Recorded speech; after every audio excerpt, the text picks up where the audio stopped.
Jadi artinya apa? Mesek awak nyuai badan artinya membuka rahasia yang terkurung dalam tubuh. Sudah dibuka nggak rahasianya? Nah itu makanya kita harus menjelajahi diri. Ternyata diri ini luar biasa. Oh Bapak Ibu kalau sudah tahu, ternyata di dalam diri ini ada kota. Di dalam diri ini ada semesta tanpa batas. Dalam diri ini ada berbagai galaksi. Semua yang di luar ada dalam diri kita. Dari mana saya tahu? Saya sudah membuktikan.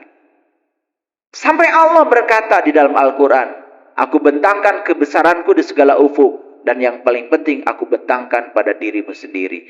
Ternyata kalau kita mesek awak nyuai badan, artinya apa? Membuka rahasia diri. Bukan sekedar melihat diri secara fisik, tapi melihat tubuh batin kita yang tanpa batas dalam diri kita. Ternyata hidup kita pun menjadi tanpa batas. Oyong. Sesungguhnya awal agama itu adalah makrifatullah, mengenal Allah. Oke. Nah, di ajaran leluhurnya kami di Tanah Parahyang ini, makanya ada pancanata, ada pancaniti. Panca itu artinya 5. Nata, nata itu berarti nata. Kalau nata itu berarti menata, mengatur, menserasikan, mengharmonikan, gitu, ya. Nah, yang kedua ada pancaniti. Nah, niti itu ada 5. Niti harti, niti surti, niti bukti, niti bakti, niti sajati. Dari mana mulainya? Niti harti dulu. Makanya kalau belajar apa-apa harus mengerti. Nah, itu mengerti, learning to know. Nah, kalau belajar apa-apa harus niti surti. Mengerti aja nggak cukup, harus sampai bisa merasakan. Itu yang disebut dengan pemahaman. Cukup? Harus niti bukti. Kalau belajar terus ada buktinya. Berikutnya cukup? Tidak cukup. Setelah bisa membuktikan pun harus niti bakti. Hasil belajar itu terasa oleh banyak orang. Nah, terakhir yang paling sulit bagi semua orang itulah niti sajati. Dan niti sajati itu kudu sorangan. Harus sendiri. Makanya leluhur kita di tanah Sunda, sorangan dari kata sorang. Sorang, tahu sorang? Sorang. Aduh, mobil anyar teges ka sorang. Tuh. Sebenarnya sorang itu artinya jelajah. Karena kita menjelajahi, kita mengalami, tercapailah. Maka tercapai disebut kasorang. Sorang itu artinya jelajah. Maka sorangan artinya menjelajahi diri sendiri. Bahasa Indonesia ini disebut niti sajati. Untuk apa? Untuk mengenali diri sendiri. Oh, ternyata wajah saya yang sekarang ini bukan wajah asli saya. Begitu niti ke dalam diri, niti sajati, baru tahu, oh sebetulnya wajah saya yang sebenarnya ini. Gitu nggak Bapak Ibu ngajinya? Nah, makanya ada pancanata, tata sarira. Tata sarira apa artinya? Bereskan diri sorangan. Baru tata warga. Nah, tata warga ada 2. Yang pertama kula warga, yang kedua warga kula. Kula warga, kula warga. Kula, kulo, kalau orang Jawa Tengah, orang Jawa Timur. Kula itu apa? Kula itu saya. Warga, warga itu kumpulan. Kalau kita sudah berniat berkumpul dengan orang lain, contoh, membangun rumah tangga. Kan disebutnya kulo wargo. Keluarga. Berarti ada komitmen nggak di situ? Ada. Nah, orang yang selalu bentrok ketika kula warga, itu karena gagal tata salira. Karena hidup di dunia palsu. Dia tidak meniti ke dalam diri. Makanya tata salira dulu bereskan. Bagusnya Bapak Ibu, sebelum anak-anak kita dinikahkan, bereskan dulu dia dengan dirinya sendiri. Makanya saya terpikir, saya ingin bikin pelatihan pranikah. Supaya apa? Yang mau dinikahkan itu tata salira dulu. Bereskan dulu dengan dirinya sendiri. Sehingga saat dia kulawarga. Nah, kulawarga tahu tadi? Keluarga. Kula itu saya, kaula. Sudah ada di warga. Sudah berkumpul. Ketika berkumpul, pakai trok enggak? Berinteraksi enggak? Pakai trok ya. Ini enggak ngerti ya. Ketika berkumpul, berinteraksi enggak? Berinteraksi. Ketika berkumpul, berinteraksi kemudian tanpa aturan, bahaya kan? Makanya coba, di rumah, kulawarga, ada aturan? Ada aturan. Ada komitmen yang harus dibangun. Makanya kulawarga itu latihan menerima dan menghargai bahwa saya kula dengan yang lain, dengan kula-kula yang lain, itu berbeda. Sadar nggak Bapak Ibu? Kula dikumpulkan jadi warga. Disebut aja kula warga. Itu level kecil. Ada lagi warga kula. Nah, kalau warga kula, organisasi, masyarakat gitu. Makanya orang-orang yang berorganisasi gak beres di kula warganya, tidak beres tata sariranya, hancur tuh organisasi. Mau partai, mau apa. Nah, ada namanya tata wilayah, tata negara. Tuh. Berikutnya tata buana, berikutnya tata surya. Nah, sebaik-baiknya manusia yang berguna bagi manusia yang lain.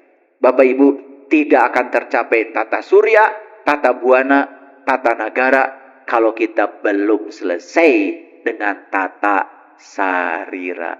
Itulah pentingnya niti harti, niti surti, niti bukti, niti bakti, niti sajati. Kembali dulu, bunuh dirimu yang lama, bunuh keyakinan-keyakinanmu yang tidak melayani, bunuh keyakinan-keyakinan yang membuat kita semakin tidak sadar. Sampai di sini mengerti? Kan ini judulnya juga cara bertemu wajah diri yang asli, ya. Ini cara yang saya sampaikan. Kalau gitu Bapak Ibu, banyak gak kerjaan Bapak Ibu? Setelah dijelaskan gini, aduh ya hirup kamana wae. Pantasan tuh beres-beres. Betul gak? Karena tidak ada disiplin, tidak ada fokus. Makanya disiplin itu bukan memaksa diri, bukan menghukum diri. Ingat ya, dengarkan kata-kata saya. Disiplin itu adalah saking kita sayang pada diri sendiri, maka kita memberdayakan diri. Ulangi. Disiplin itu bukan memaksa diri dengan kewajiban-kewajiban yang rutin, yang tidak ada artinya. Tapi disiplin itu adalah menyayangi diri sendiri, supaya diri ini berdaya. Disiplin gak Bapak Ibu olahraganya?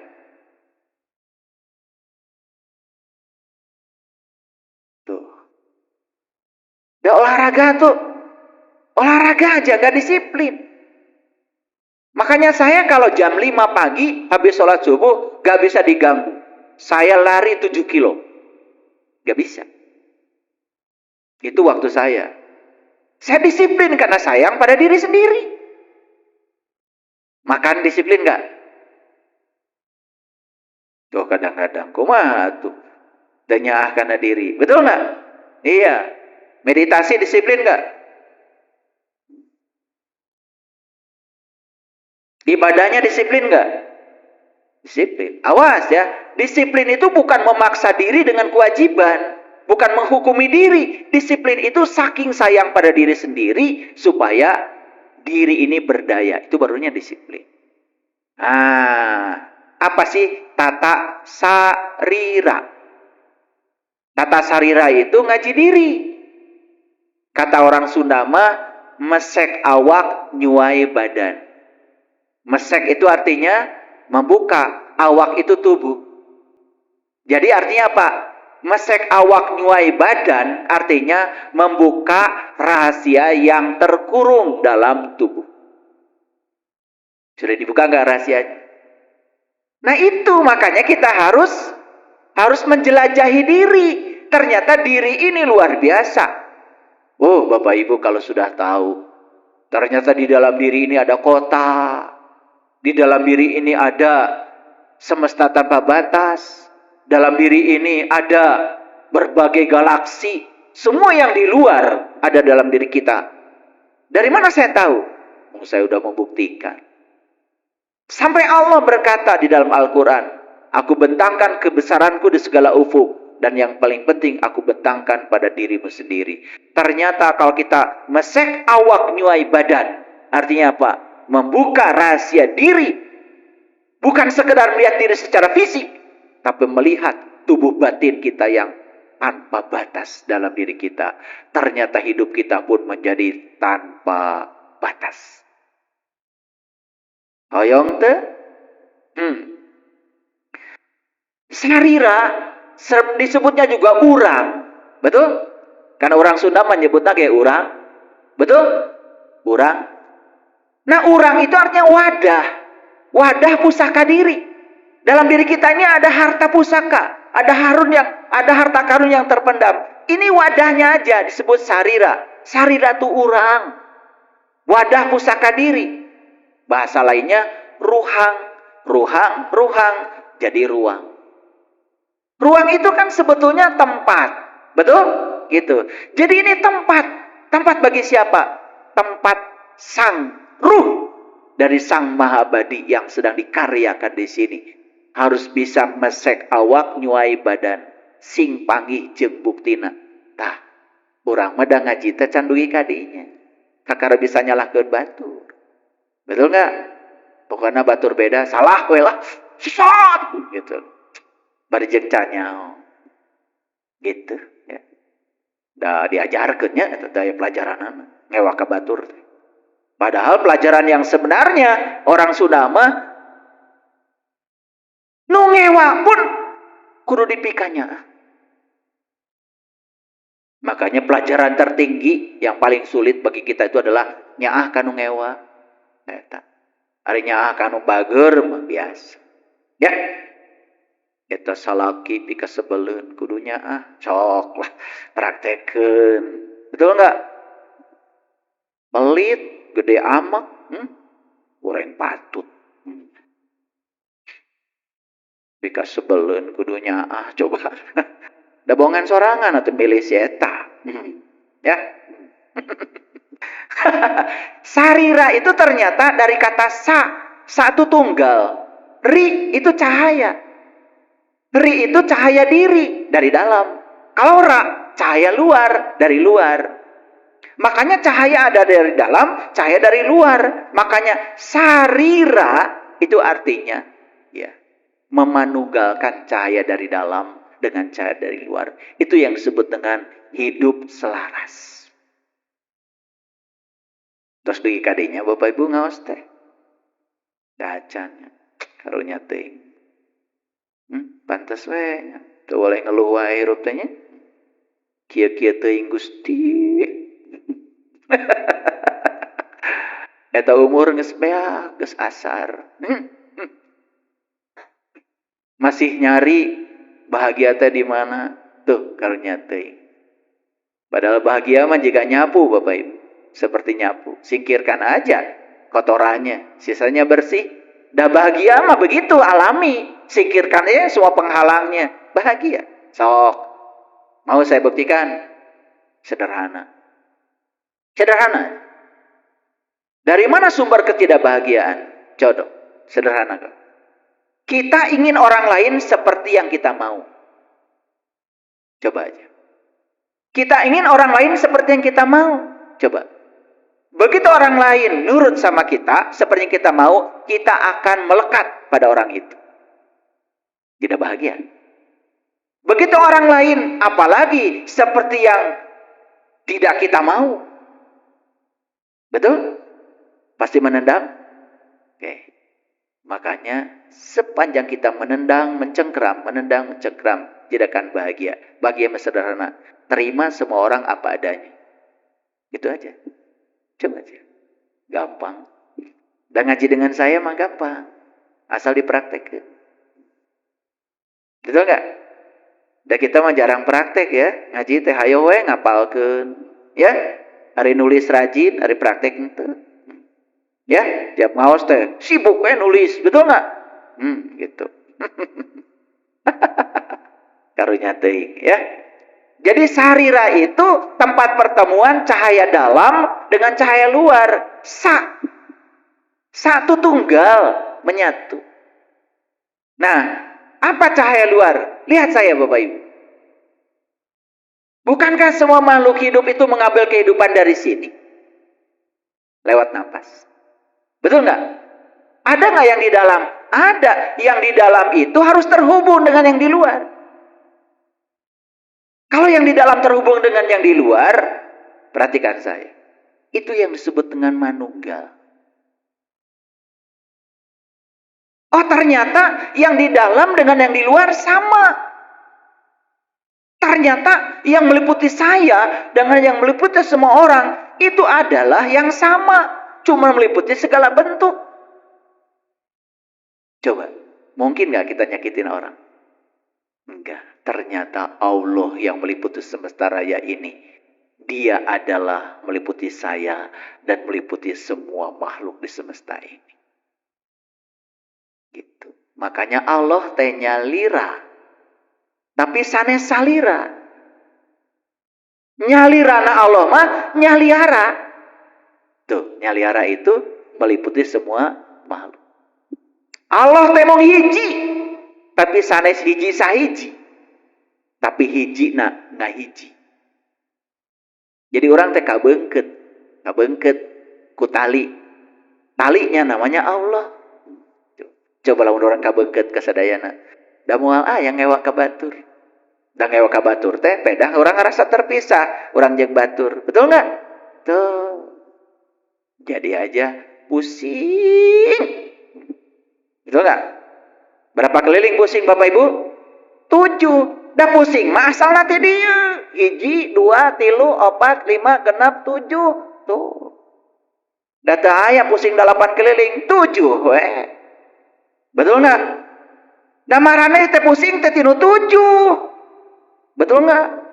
Pano ningali batur, tasna alus, pusing.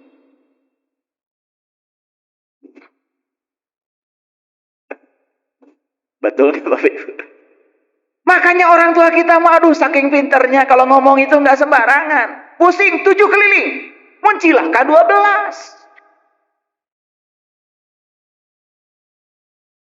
Datang arti wae maraneh mah. Ari ngaji nyalakeun batur wae. Cilaka mah 12. Makanya angka 12 di Quran paling banyak. Nabi Musa memukul batu terpancar 12 mata air. Nabi Muhammad pun lahir tanggal 12 Rabiul Awal. 12 tuh bahasa simbol 1 dan 2. 12 kan hiji jeung 2. Hiji teh saha? Hiji itu adalah diri sejati kita. Nu 2 saha? Allah dan Rasulnya. Kenalkan diri sejatimu pada Allahnya, kenalkan pada Rasulnya. Mun hiji geus pagi jeung 2 Rabiul Awal. Awal mengenal Rob, mual cilaka. Maka cilakana ge teu aya 11.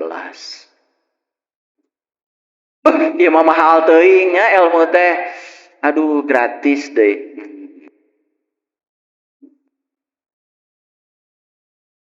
Da kalian mah mohon maaf ya.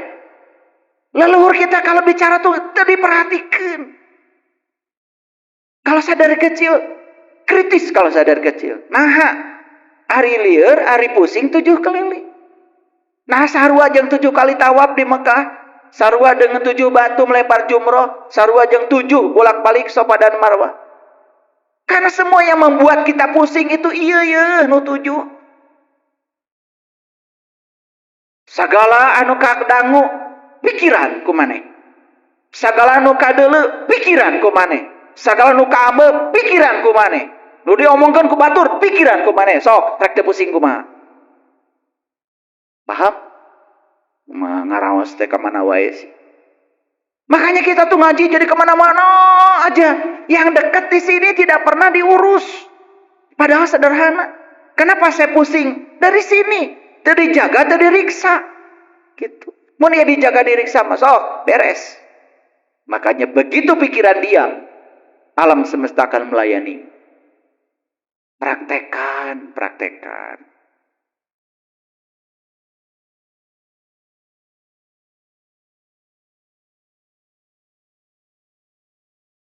Sarira disebut kula. Kula dari kata kala. Kala itu waktu. Nah, waktu dalam tradisi para hyang, leluhur kita di Sunda, waktu itu adalah antara. Waktu itu antara.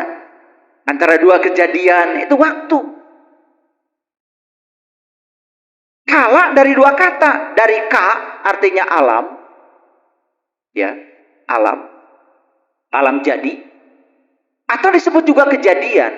La itu energi ternyata. Jadi leluhur kita mah di Nusantara sudah kenal konsep energi dari dulu. Sebelum rumus E sama dengan HF ditemukan di fisika, leluhur kita sudah kenal konsep energi. Bahwa alam semesta ini adalah energi. Kita adalah energi, pikiran energi, perasaan energi. Kalau energi isinya dua, getaran, frekuensi, dan vibrasi. Sok Bapak Ibu. Bapak Ibu mau ngomong apa di sini? Kalau ngomongnya tidak pakai perasaan, tidak akan jadi apa-apa. Tapi kalau bicara pakai perasaan, itu jadi doa.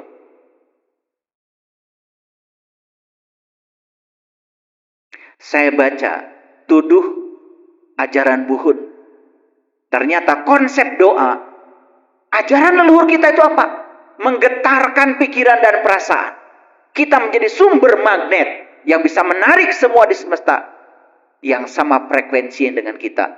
Jadi orang tua kita di Nusantara sudah kenal hukum tarik-menarik sebelum hukum tarik-menarik ditemukan oleh banyak orang. Namanya Law of Attraction. Kalau orang geus apaleun. Makanya hati-hati kalau bicara, hati-hati kalau berpikir, hati-hati kalau merasa. Udah diajarkan. Kenapa? Karena apa? Semua yang dibicarakan itu akan jadi kenyataan. Kalau diberi rasa, apalagi kalau sudah jadi keyakinan. Jadi ternyata yang namanya sarira itu tempat terjadinya energi yang dahsyat di dalam diri. Jadi sarira kita ini, diri kita ini, di sini ada energi yang tanpa batas. Semua yang membatasi energi ini adalah pikiran kita. Lihat saya semuanya. Bapak Ibu berpikir, hidup saya adalah gaji saya. Sudah, hidupmu hanya gaji. Tidak akan berlaku wa may yattaqillaha yaj'al lahu makhraja wa yarzuqhu min haitsu la yahtasib. Tidak, karena kita menyangka seolah-olah hidup kita adalah gaji kita. Gaji kita sudah jadi Tuhan, sudah jadi berhala. Kenapa? Karena kerjanya cari uang. Coba kerja itu, saya datang ke dunia ingin menjadi kepanjangan tangan Allah, menyampaikan cinta kasih Allah lewat peran saya. Uang bukan tujuan. Uang nanti yang akan datang mengunjungi kita setelah kita memerankan diri sebagai kepanjangan tangan Allah. Sekarang tanya semua orang, yang dagang pasti cari uang, yang jadi pejabat cari uang. Saya tanya mahasiswa semuanya, kenapa Anda kuliah? Semua jawabannya, karena ingin uang. Uang sudah nomor satu. Tidak ada yang menjawab, saya jadi mahasiswa karena saya percaya ini jalan hidup saya. Allah sedang ngasih peran buat saya. Dan saya ingin menjadi kepanjangan tangan Allah lewat peran saya untuk menyampaikan cinta kasih Allah. Coba Bapak Ibu, kalau mau dagang, catering, jangan cari uang. Pikirkan, Allah ngasih bakat masak sama saya. Dan saya senang masak di dapur. Mulai sekarang, saya ingin melayani orang-orang yang mungkin oleh Allah tidak dikasih bakat masak. Dagang dah. Tapi niatnya itu. Bukan uang. Dapat nggak uang? Saksikan saya. Saksikan omongan saya. Begitu niatnya dirubah. Bahkan uang mengejar kamu, bukan kamu mengejar-ngejar uang. Kalau ingin lebih detail lagi, ikut pelatihan di saya. Namanya pelatihan dirindukan uang. Mau dirindukan uang? Ya, investasi. Investasi. Sesekali coba ya, berikan uang kita dari sini ke atas. Tong tidak kehanap. Wah. Betul nggak? Iya. Pelatihan. Bayar segitu. Mahal. Orang yang berpikir mahal ada. Sangsara, salilan. Coba berpikir kebeli, saya bisa. Kalau ada sepatu baru di toko, saya pasti pakai sepatu itu. Jangan berpikir mahal. Saya datang lagi besok, pasti ada duitnya. Pasti ada jalan dari semesta. Yang berpikir mahal, apalagi, sepatu mahal banget, perampokan. Mal bisa pakai sepatu eta. Setam. Jadi kula, lihat saya, kula, sarira, tempat kejadian energi. Nah, di Sunda disebut kuring. Kuring. Jadi kurung. Kurung itu kan kandang. Betul? Makanya bahasa yang lebih dahsyat lagi disebut aing.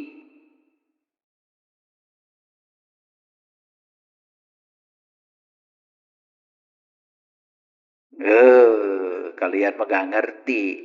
Ing itu getaran. Aing.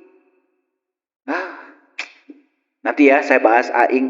Harus 4 SKS kuliah itu. Khusus aing. Makanya ya orang Sunda kalau sudah menunjukkan kesundaannya. Aing. Persib nu aing. Bapak aing. Gitu. Kan kita mengatakan, itu kasar, bisanya cuma gitu aja kalian. Gak ngerti. Kalau itu sedang menunjukkan jati diri.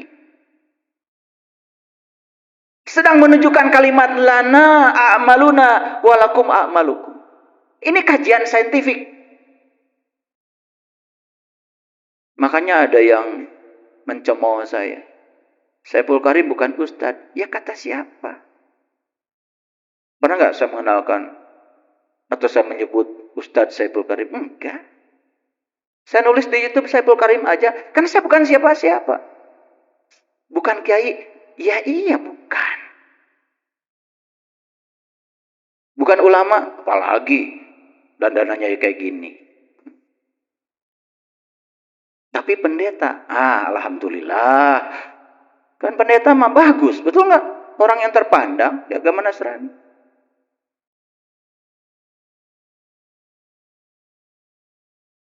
Ya. Makanya jangan tertipu oleh luarnya. Kita harus lihat dalamnya. Ya. Oke, lihat. Tata sarira itu mengenal diri supaya bisa pulang mulih kajati mula kaasa. Mulih kajati, siapa yang mulih kajati? Sejatinya diri, mulihnya kajati asal dari Allah kembali kepada Allah. Tubuh kita berasal dari tanah, kembali ke tanah untuk melakukan proses siklus selanjutnya. Setelah di tanah tubuh kita dikubur, ntar juga jadi singkong, ntar jadi ubi, ntar jadi kangkung, betul? Jadi rumput, dimakan sapi. Kenapa? Atom-atom yang diurai tubuh kita tidak akan pernah hancur. Disebutnya juga unsur. Nah, cerita atom dulu supaya ngerti tadi. Nanti jadi singkong dimakan lagi kan sama ibu bapak. Ibu bapak pelukan. Kan jadi lagi tubuh baru. Begitu aja terus. Itu namanya siklus tubuh. Terserah nyebutnya mau apa. Saya sebut siklus aja. Banyak yang alergi.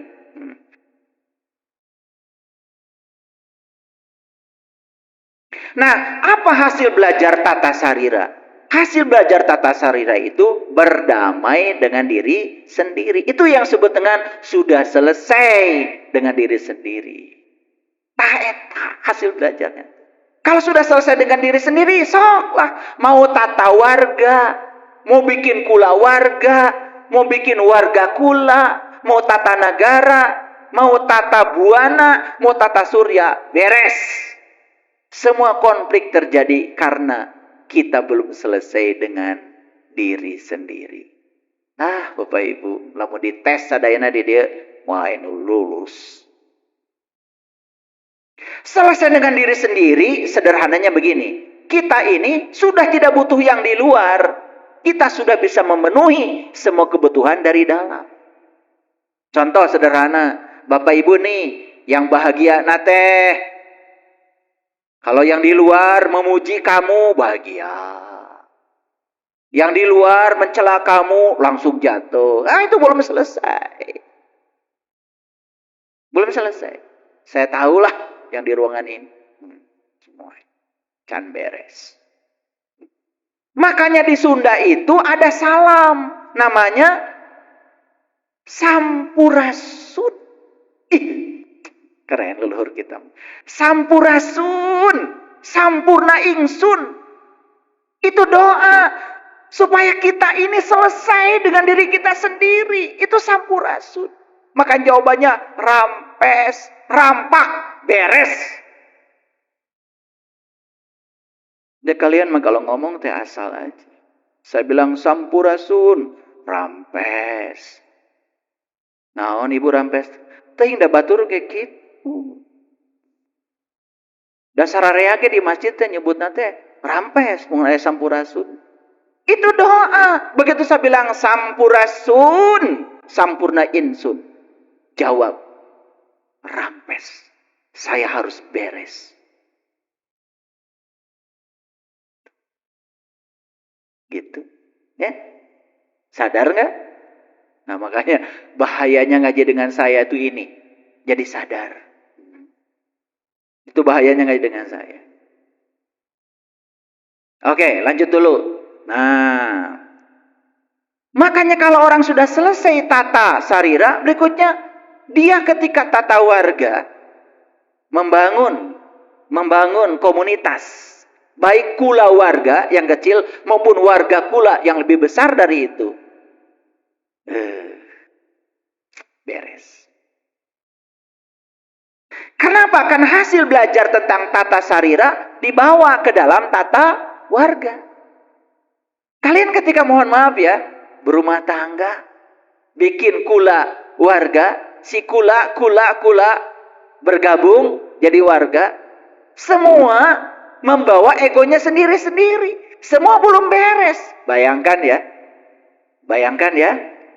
Tuh, kan konflik.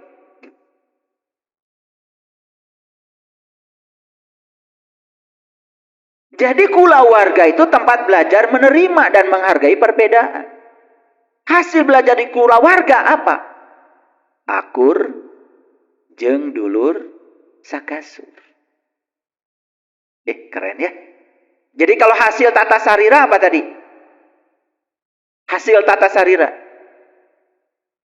Udah lupa lagi. Selesai dengan diri sendiri. Kalau hasil dari tata warga, apa? Nah, tata warga yang paling kecil, kula warga. Kalau kita bisa belajar menerima dan menghargai bahwa suami dengan istri adalah berbeda secara fisiologi. Secara fisiologi, disitulah bakal bisa akur jeung dulur sakasur. Nah, bahasa Indonesianya kita bisa rukun dengan teman sekasur. Nah, saya terjemahkan. Karena ada orang Malaysia yang dengerin kajian ini sekarang. Gak ngerti katanya. Boro-boro orang Malaysia. Orang Sunda gelo apaleun. Betul nggak? Dages poho ke jati dirina. Ya, lebih mengagung-agungkan leluhur bangsa lain daripada leluhurnya sendiri. Nah, warga kula, nah tadi masyarakat, ya, kampus, organisasi, perusahaan, partai, sekolah, di situ lebih luas lagi. Bayangkan sekarang, tata sarira nggak sukses, masuk ke kula warga nggak sukses, masuk ke warga kula tambah amburadul, tidak punya prinsip, jadinya apa? Jadi orang lain. Tuh, lama kita sudah jadi diri palsu. Nah, hasil belajar warga kula di organisasi, di partai, di apa, di masyarakat, apa itu? Akur jeung dulur sadapur. Sadapur tahu? Rukun dengan saudara sedapur. Nah kalau tadi kan dengan saudara sekasur. Kalau sedapur itu dengan kakak, dengan adik, itu sudah komunitas besar itu. Nah lebih jauh lagi, akur jeung dulur sasumur. Rukun dengan saudara sesumur. Kalau dulu kan orang tua kita, sumur itu kan di luar. Kalau sumur itu kan biasanya dipakai untuk 2-3 rumah satu sumur. Gitu enggak? Aduh. Nah, kenapa kita tidak akur? Karena kita belum selesai dengan diri kita sendiri. Ini masalahnya. Karena kita sedang jadi diri palsu. Kudu balik deui saur Quran tadi. Bunuh dirimu. Bunuh topengmu. Bunuh diri palsu. Nah, ini kalau tidak tuntas hari ini, kajiannya kayaknya harus dibagi 2. Ini masih panjang. Nah, selanjutnya ya, ada peribahasa kalau di Sunda. Kacai jadi salewi, kadarat jadi saleba. Nah, bahasa Indonesianya rukun, gitu aja. Hese diterjemahkan. Karena bahasa itu rasa. Ya. Hese. Ya, jangan minta diterjemahkan, susah. Kacai jadi salewi, kadarat jadi saleba. Ke air jadi sesungai, ke darat jadi sedanau, salebak, jadi sekampung. Susah. Makanya gampang lah. Kacai jadi salewi, kadarat rukun, gitu aja. Makanya ada rukun tetangga, ada rukun kampung. Keren. Keren kita mah. Cuman kita udah lupa dengan semua itu. Pokoknya ingat sama Pak RT itu, kalau bikin KTP aja. Betul nggak? Tidak pernah sadar kenapa istilahnya rukun tetangga. Itu kan artinya kita ini harus rukun dengan tetangga. Orang yang belum beres dengan diri sendiri, wal bisa. Komo panas baranan. Yaitu yang pusing 7 keliling tadi itu. Nah, ada namanya tata wilayah, tata negara. Tata wilayah itu mengurus wilayah yang akan memberikan kehidupan kepada kula warga dan warga kula. Sama dengan mengurus raga sarira. Luar biasa Bapak Ibu. Makanya nih, lihat saya. Mengurus warga, mengurus raga sarira ini. Kalau orang yang sukses mengurus sariranya, dia akan bisa mengurus wilayahnya. Kenapa? Dia sadar kita tidak akan bisa hidup tanpa wilayah. Betul? Dan tidak daya ibu bapaknya badai tuang ayeuna melak pare heula teh aya kan? Daya. Laras teh? Iya. Dapat tani oge. Kanggo tuang dinten ayeuna namanya titah tangga. Laras? Iya. Tidak ada yang bisa sendiri, tidak bisa. Maka kita perlu tata wilayah, tata negara. Wah, lebih jauh lagi. Makanya kalau di Sunda itu ada kata-kata ini, gunung anu jantan tetengger nagara. Makanya kenapa kata gunung di Quran banyak? Coba aja. Bapak Ibu lihat Quran digital Departemen Agama, klik kata gunung. Banyak. Bahkan ketika Nabi Musa ingin melihat Tuhan, ya Tuhanku, nampakkanlah diri engkau kepadaku agar aku dapat melihatmu. Apa kata Allah? Kamu tidak akan sanggup melihatku. Lihatlah gunung ini. Kenapa gunung? Gunung. Makanya kata-kata orang Sunda, gunung anu janten tetengger nagara. Jadi gunung itu yang menjadi pasaknya bumi. Maka tubuh manusia juga punya gunung. Disebut Sang Hyang Sirah. Dari Sang Hyang Sirah sampai Sang Hyang Dampal. Coba Bapak Ibu lihat saya semua. Yang mengendalikan tubuh Bapak Ibu mana? Ini kan. Betul nggak? Ini kan. Coba orang stroke aja terganggu di sini. Udah lumpuh semua tubuh. Nah sekarang pertanyaan saya. Bapak Ibu bisa nggak ngurusi ini? Mupusti ini? Tadi ngejaga yang 7. Supaya tuh liar 7 kuriling teh. Betul nggak? Kalau di sininya beres, ke sini pasti beres. Lihat ya, kalau orang sakit di sini, sebetulnya sakitnya tuh di sini. Sakitnya tuh di sini. Lah ini dia sakitnya bukan di sini. Makanya spiritual di sini. Intuisi di sini. Mental di sini. Energi di sini. Kalau orang yang tidak beres di sininya, sakit di bawahnya. Bapak Ibu, air mengalir dari mana? Dari gunung. Ada nggak dalam diri kita air mengalir? Ada, darah. Betul nggak? Berapa persen air di kepala ini? Menurut biologi, 80% loh. Makanya kalau gunung coba dihancurkan, babat hutannya, tidak bisa menyimpan air lagi. Banjir bandang. Sama apa yang terjadi di semesta, terjadi di dalam diri kita. Perhatikan saya semuanya. Gunung dihancurkan, hancur alam semesta ini. Gunung ini dihancurkan, silakan. Gak usah diurus. Pikiran gak usah diurus. Apapun masukan ke sini. Darah tinggi, hipertensi, diabetes, segala penyakit datang. Makanya di gunung ada mata air. Orang Sunda bilang mata cai. Betul? Kan di kepala kita juga ada cai mata. Air mata. Di gunung ada mata air, di kita ada air mata. Saatnya harus mengalir, mengalir aja Bapak Ibu. Kalau itu bisa menyembuhkan, gak apa-apa. Banyak yang konsultasi sama saya. Belum ngomong dengan saya, baru ketemu udah mengalir. Udah, ngalir aja dulu. Kalau itu bisa mengurangi beban, gak apa-apa. Daripada ditahan-tahan. Ya, karena apa? Secara psikologis, ketika air mata mengalir, bisa jadi meringankan beban yang ada di dalam. Keren banget. Makanya gunung juga harus mengalirkan air. Di gunung ada cai nyusu. Orang Sunda bilang cai nyusu ya. Di raga ada? Ada air susu.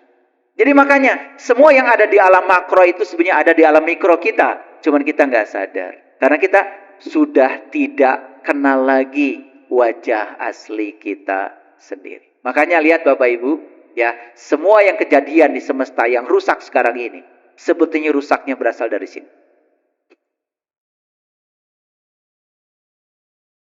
Ya, semua di sini. Di gunung ada selokan nggak Bapak Ibu? Biasanya kalau selokan itu mengalir air yang keruh, betul?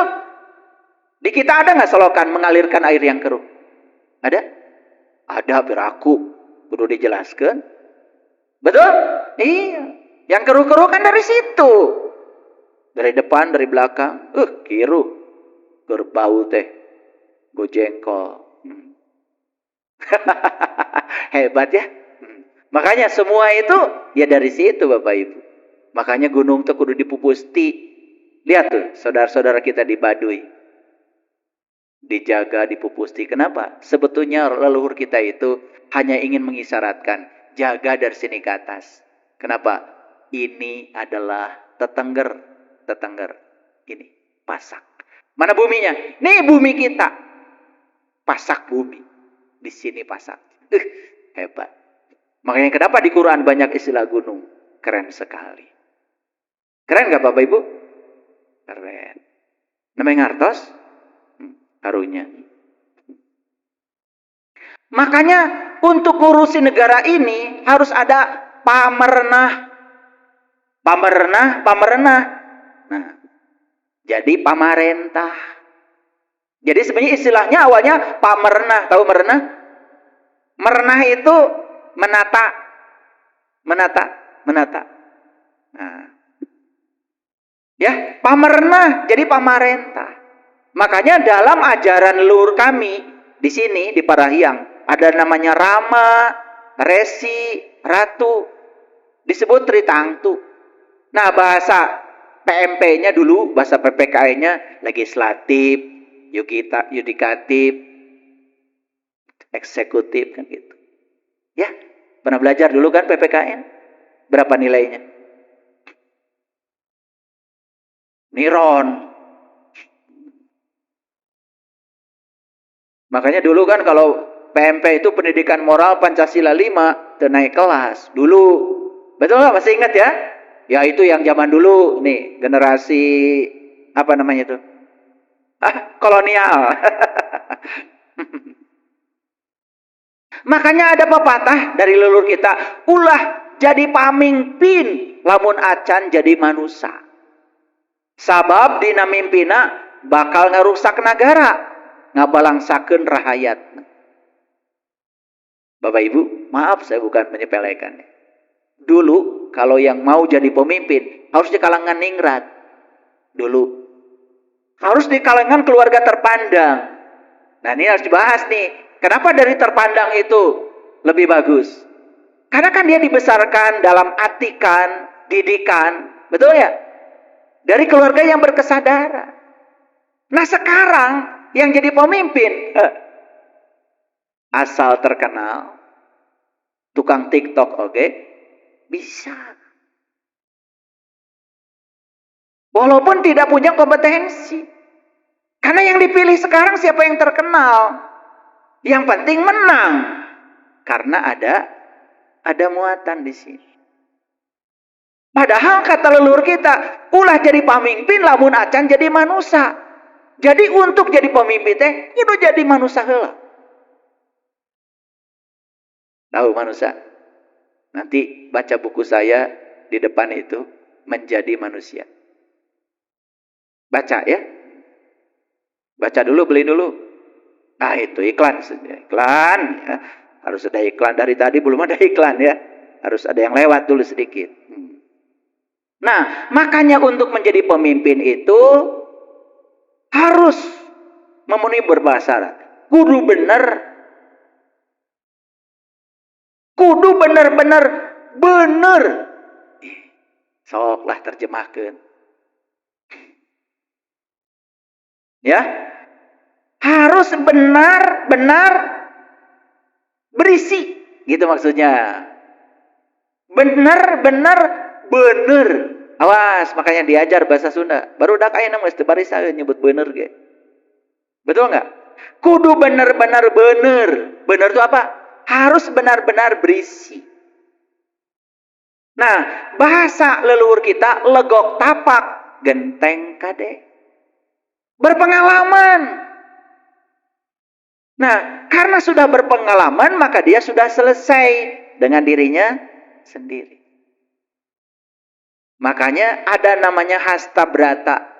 8 laku seorang pemimpin. Pertama, seorang pemimpin itu harus seperti matahari. Tahu matahari Bapak Ibu? Lihat saya semuanya. Matahari itu bersinarnya searah. Dan matahari itu tidak pernah minta tagihan ke bumi, nggak pernah. Tidak transaksional pemimpin itu. Matahari itu membangkitkan kesadaran. Coba, begitu matahari terbit, harudang tah jelema. Betul? Begitu matahari terbit, bangkit kita dari tidur kita. Jadi pemimpin itu harus punya kemampuan membangkitkan kesadaran rahayatnya.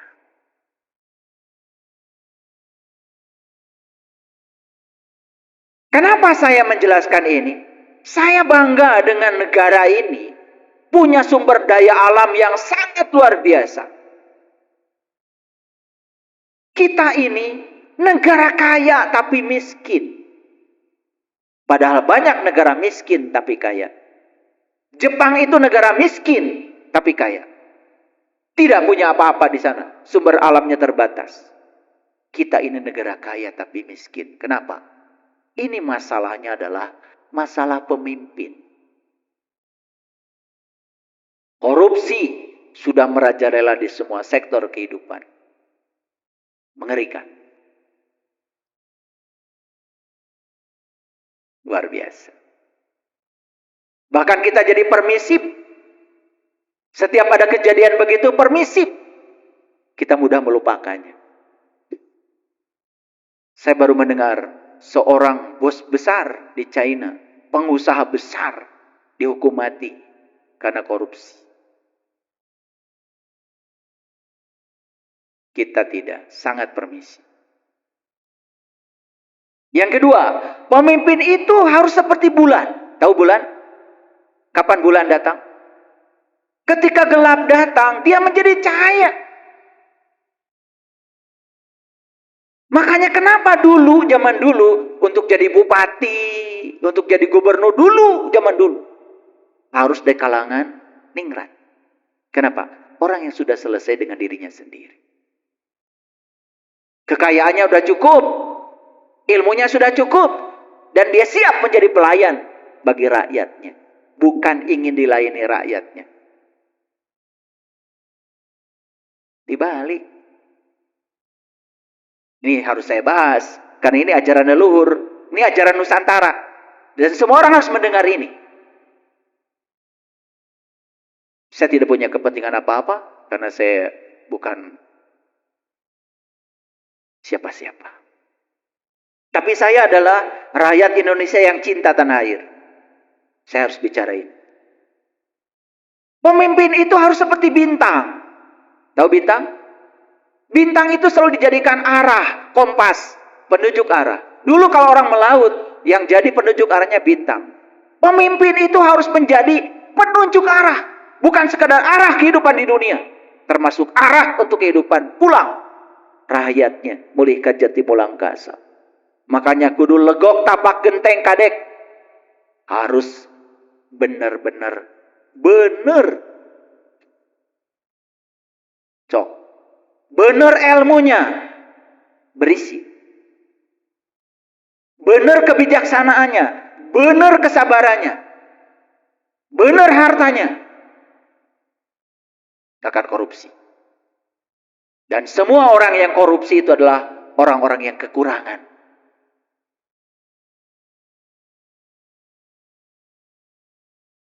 Dan semua yang korupsi itu adalah orang-orang yang serakah. Sudah banyak pun, sudah gaji tinggi pun, masih merasa kekurangan. Makanya semua koruptor itu orang miskin. Kurang wae setam. Sloba oke. Karena apa? Ada racun dalam dirinya. Namanya keserakahan. Serakah itu tidak merasa cukup. Makanya dunia ini, penduduknya 8 miliar sekarang. Akan selalu cukup dunia ini buat semua orang yang bersyukur. Dan dunia ini tidak akan cukup hanya untuk satu orang yang serakah.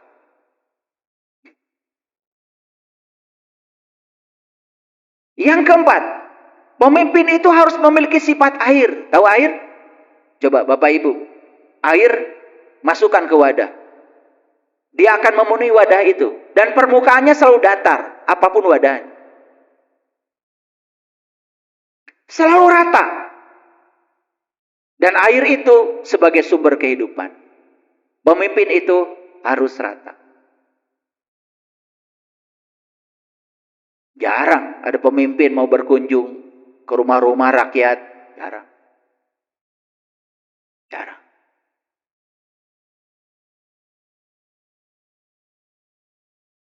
Ya, 1-2 sudah mulai ada.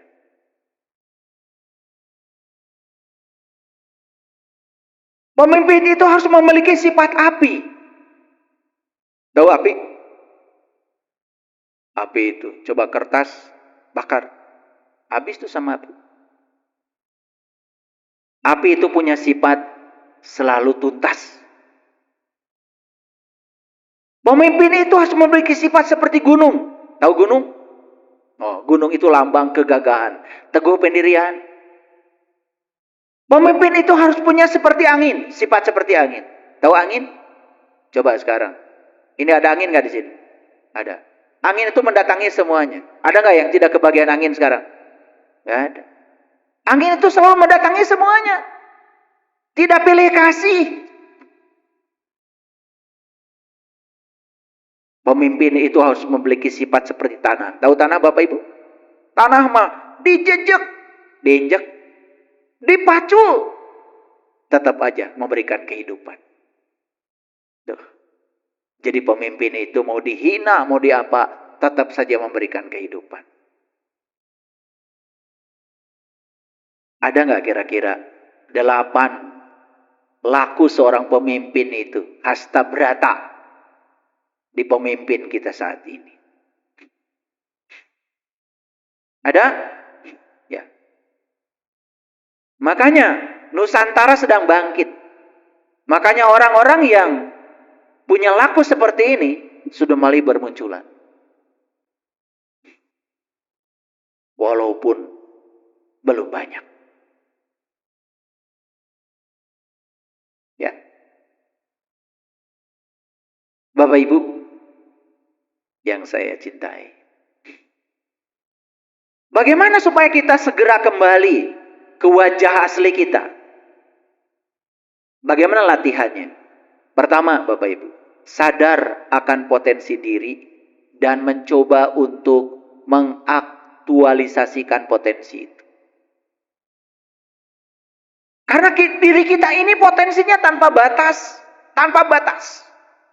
Ada energi yang tadi saya sebutkan, energi universal yang tanpa batas pada diri kita ini. Tidak ada yang bisa membatasi itu. Cuman pikiran kita telah membatasi semua potensi itu. Maka sekarang menjadi pribadi yang aktif. Terus berkarya. Kan tahu sebaik-baiknya manusia yang berguna bagi manusia yang lain. Tidak hidup hanya untuk diri sendiri. Mulai sekarang mengabdi. Ketika dikasih bakat amanah Allah, kembangkan bakat itu. Mulai berkarya. Mulai belajar hidup yang bermakna. Bermakna bagi diri sendiri, bermakna bagi orang lain. Belajar menerima perjalanan hidup sebagai pertumbuhan. Jadi semua yang terjadi dalam hidup ini, cara semesta untuk memanggil kita supaya tumbuh jiwa kita. Lepaskan benar salah, baik buruk. Lepaskan segala dualitas. Yang kedua, sadar akan potensi diri. Ya, ini masih yang tadi. Sadar akan potensi dan mengaktualisasikannya. Belajar merasakan kebahagiaan sekecil apapun. Bersyukur. Belajar untuk selalu menjadi pribadi yang matang, tenang, sadar, bijaksana. Belajar hidup yang mencerahkan. Makanya perlu kajian-kajian seperti ini. Belajar menjadi sumber cahaya yang menerangi sekitar. Belajar hidup selaras dengan alam semesta. Bersyukur dan selalu berterima kasih. Makanya sekarang rubah doanya. Doa itu bukan permintaan. Coba sekarang rubah doanya jadi pengakuan. Terima kasih ya Allah atas berkah yang telah Engkau berikan padaku. Terima kasih ya Allah atas cinta kasih-Mu kepadaku. Stop meminta-minta. Mengakui semua pemberiannya. Itu yang akan melipat gandakan nikmat kita. Rubah sekarang sedikit-sedikit. Mulai sekarang coba belajar menguasai emosi. Tentu saja ini hanya kerangkanya Bapak Ibu. Bapak Ibu harus belajar. Harus belajar meditasi, belajar hening, belajar kontemplasi. Banyak yang harus dipelajari. Bukan tidak boleh marah. Bukan tidak pernah marah. Bukan tidak pernah kecewa. Bukan tidak pernah sedih. Tetapi ketika itu terjadi, belajar mengatur emosi, lebih sadar lagi. Ketika marah itu saya sedang menghancurkan diri saya. Makanya belajar olah nafas, belajar hening, banyak pelajarannya. Jadi untuk menemukan wajah asli kita kembali itu, tidak cukup hanya berbangku tangan Bapak Ibu. Tidak cukup. Tahu kapan harus tenang, meskipun dalam situasi yang sulit dan ketidakpastian. Karena hidup itu selalu akan menemukan situasi yang tidak pasti. Tapi tahu kapan harus tenang. Tahu kapan harus tegas, tanpa harus melukai. Tetapi dengan tujuan yang edukatif. Boleh marah pada anak? Boleh. Tapi marahnya itu bukan mengeluarkan kata-kata yang melukai. Tegas. Tidak melukai. Tapi untuk tujuan yang edukatif. Makanya Bapak Ibu, kalau mau jujur, marah saja harus ada pelatihannya. Bapak Ibu harus diajarkan cara marah. Marah yang edukatif gimana caranya? Ini dianggap kecil. Padahal banyak yang konsultasi dengan saya menyesal. Karena apa? Sering marah pada anak. Niatnya cinta. Padahal memerosotkan nasib anak. Kenapa? Masuk alam bawah sadar kata-kata yang buruk. Anak kita sekarang menjadi tidak percaya diri. Ingat ya Bapak Ibu. Kesedihan itu bukanlah sebuah jebakan. Tetapi jeda untuk menguatkan diri. Boleh sedih? Boleh, gak apa-apa. Itu jeda supaya kita kuat. Terus menambah pengetahuan sebagai bekal hidup. Makanya saya mengapresiasi kehadiran Bapak Ibu. Saya semangat dari rumah tadi. Hari ini saya akan mengajar. Semoga yang saya sampaikan ini membawa kesadaran baru. Karena ini bukan ceramah agama Bapak Ibu. Ini adalah berbagi pengalaman kesadaran. Beda ya. Saya tidak memberikan ceramah agama. Kalau Arab saya kurang fasih, ya memang saya bukan orang Arab. Saya orang Garut. Gitu. Jadi kalau ceramah saya Arabnya kurang fasih, apalagi saya bicara Arabnya kurang fasih, saya akui, saya ini orang Garut. Saya SD Arab. Gitu.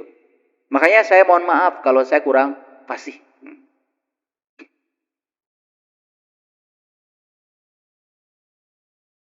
Menyadari bahwa belajar itu seumur hidup. Dan kehidupan kini adalah sekolah kita yang luar biasa. Coba mulai sekarang Bapak Ibu sekali-kali atuh pergi ke toko buku. Cari buku-buku yang bermutu, yang mengembangkan diri. Rajin membaca, tonton tayangan edukatif. Ya, tahu tayangan edukatif. Ada TikTok, ada Instagram, Facebook. Coba tonton yang edukatif. Yang bisa memberikan pencerahan gitulah, ya. Jangan jadi brain rot. Jangan memberikan kedangkalan. Coba mulai berdiskusi dengan orang-orang yang dianggap bijaksana. Yang luas wawasannya. Tambah wawasan, upgrade diri kita. Wah, setelah kajian ini ternyata banyak sekali yang harus dilakukan. Stop merasa paling pintar, paling benar, lo merendahkan orang lain. Karena orang yang merasa dirinya paling pintar, dia akan berhenti belajar dan dia akan jatuh jadi orang bodoh. Makin bijak, makin rendah hati, belajar bertanggung jawab pada setiap keputusan. Ingat Bapak Ibu, setiap keputusan, setiap pilihan ada risiko di belakangnya. Belajar bertanggung jawab pada setiap pilihan. Tongsok nempuhkeun ka batur. Nggak akan jadi diri sendiri. Semangat mengembangkan diri. Ya. Tahu mengembangkan diri. Bukan 50 kilo jadi 90 kilo. Ya. Mengembangkan diri. Menyadari bahwa hidup bukan hanya untuk bertahan. Ingat ya, hidup itu untuk berkembang. Lihat saya semuanya. Banyak orang yang hidupnya hanya untuk bertahan. Bertahan hidup aja gitu. Tapi tidak berkembang. Hidup itu bukan hanya untuk bertahan Bapak Ibu. Untuk berkembang. Berkembang. Kan tadi ada yang datang ke sini. Ingin hidup bahagia. Ingin nyaman. Ya toh? Ya. Semangat belajar. Menggali potensi baru, meningkatkan skill dan kemampuan diri. Lihat saya semuanya. Skill itu ada yang bersifat pikiran. Namanya keterampilan berpikir. Mulai dari mengingat, memahami, menerapkan, menganalisis, mengevaluasi, mensintesa. Itu skill. Itu skill namanya soft skill. Itu keterampilan berpikir. Yang kedua skill nih, keterampilan vokasi. Ya. Keren. Menjelajahi hal baru yang sebelumnya belum pernah terbayangkan. Jangan gitu-gitu aja belajar. Semua pelajaran lama yang tidak menolong, yang membuat kita hidup susah, pasea wae, gering, tinggalkan. Memasuki kehidupan baru. Wah, di semesta ini banyak sekali ya yang menakjubkan. Membangkitkan bakat terpendam dan potensi diri. Bapak Ibu itu datang ke dunia ini, saya kasih tahu ya, semua yang ada di dunia ini jenius di bidangnya masing-masing. Cuman kenapa kelihatan idiot? Salah tempat. Disiapkan oleh Allah bakatnya catering, diajar matematika. Disiapkan oleh Allah bakatnya itu menata ruangan interior, diajar fisika. Ya sama dengan ikan. Ikan tuh jenius di laut, dicai, di air. Tapi kalau dia disuruh memanjat pohon jadi bodoh laut. Nah, semua orang kelihatan bodoh, salah tempat. Itu aja saya kasih tahu. Makanya harus dikompas diri tuh, harus di-profiling. Aduh, terlambat ya kalau teing. Sudah setua ini tidak menemukan sebetulnya saya ini oleh Allah dikasih bakat apa, jenius saya di bidang apa. Sampai setua ini belum menemukan, aduh karunya.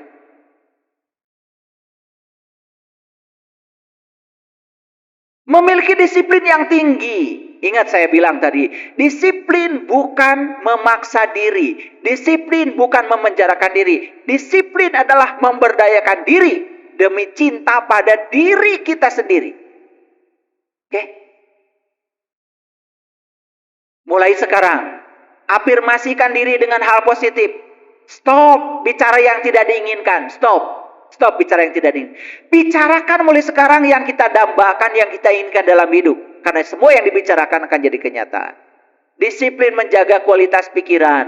Disiplin menjaga kualitas perkataan. Disiplin menjaga kualitas tindakan. Disiplin menjaga perasaan dan keyakinan yang positif. Karena perasaan itu bahan bakarnya pikiran. Apa yang dirasakan dalam, masuk ke dalam pikiran, jadi realitas. Mau buruk atau mau baik. Mulai berinteraksi dengan orang-orang yang membuat diri tumbuh. Maaf ya, kalau berinteraksi dengan orang-orang yang negatif, wah maju-maju. Berinteraksi dengan orang yang membuat kita tumbuh. Selalu belajar mempelajari hal positif untuk menjadi versi terbaik dari diri sendiri. Tidak usah menjadi lebih baik dari orang lain, gak usah. Menjadi versi terbaik dari diri sendiri. Belajar menerima diri ini tanpa syarat. Berhenti menyalahkan diri sendiri. Berhenti menyalahkan kekurangan diri. Kalau pernah melakukan hal buruk di masa lalu, udah maafkan aja. Jangan fokus ke situ. Jangan merasa bersalah terus-menerus. Itu kita sedang menarik yang negatif. Berhenti lari dari bayangan gelap yang dihindari. Dulu kalau ada yang tidak disukai, lari. Sekarang belajar untuk menghadapi. Di situ keberanian kita sedang ditumbuhkan. Belajar berdamai dengan masa lalu. Hidup itu di sini saat ini sekarang. Yang sudah lewat. Move on. Belajar melepaskan segala dogma dan doktrin yang tidak sesuai dengan pertumbuhan jiwa. Dogma, doktrin, ajaran yang membuat kita tidak berkembang, tinggalkan. Belajar menerima diri sendiri tanpa syarat. Selanjutnya adalah melepaskan diri dari segala keterikatan dan kemelekatan pada hal-hal yang membelenggu. Tidak sibuk lagi dengan hal yang ideal. Ideal tuh nggak ada. Yang sempurna tuh nggak ada. Apalagi ideal menurut lingkungan. Ideal menurut orang lain. Nggak ada. Yang ada di semesta ini adalah ketidaksempurnaan. Terima ketidaksempurnaan. Di situ kalian akan menjadi sempurna. Menyadari bahwa hidup ini yin yang. Tahu yin yang? Yin yang itu keseimbangan. Dan itu tidak bisa disangkal, karena itu hukum alam. Di alam semesta ini ada kekuatan yang bertentangan. Tetapi yang bertentangan bukan untuk ditandingkan. Tetapi untuk disandingkan. Ingat itu. Itu yin yang. Makanya harus kuliah yin yang nih. 10 SKS. Belajar menyayangi diri sendiri. Yang utuh. Sadar bahwa berempati dan menyayangi orang lain sebetulnya adalah untuk kepentingan diri. Ingat, memiliki empati terhadap masalah dan penderitaan orang lain. Belajar menerima dan menyayangi apa yang ada dalam diri, termasuk sisi gelap dan kelemahan diri. Menyadari bahwa tidak ada yang menjadi lemah. Menyadari bahwa tidak apa menjadi lemah. Tidak apa tidak sempurna. Tidak apa diri kita rapuh. Tapi disadari supaya kita bangkit. Yang terakhir, belajar menghargai diri sendiri. Belajar meningkatkan rasa percaya diri. Merasa penuh dan cukup untuk menghargai diri sendiri dengan segala kelebihan dan kekurangan. Tidak peduli lagi pada penilaian orang lain. Tidak menjadi orang yang berbuat apa saja demi menyenangkan orang lain. Jangan jadi orang bodoh baik hati. Tahu orang bodoh baik hati? Ya. Demi untuk orang lain, menyenangkan orang lain sampai menyakiti diri sendiri, itu namanya orang bodoh baik hati. Belajar menghargai diri sendiri, walaupun mungkin dunia tidak berpihak kepada kita. Ini langkah-langkah yang saya sampaikan ini adalah langkah-langkah agar kita menemukan kembali wajah asli kita. Saya jamin, siapapun yang sudah kembali ke wajah aslinya, sudah melakukan pertobatan, kembali kepada Allah, berketuhanan, memiliki sifat-sifat Tuhan dalam dirinya, saya jamin hidupnya penuh dengan keberlimpahan, hidupnya sangat menakjubkan, bahkan nyaris tanpa upaya yang keras, hidupnya dipenuhi oleh kebahagiaan. Terima kasih. Assalamualaikum warahmatullahi wabarakatuh.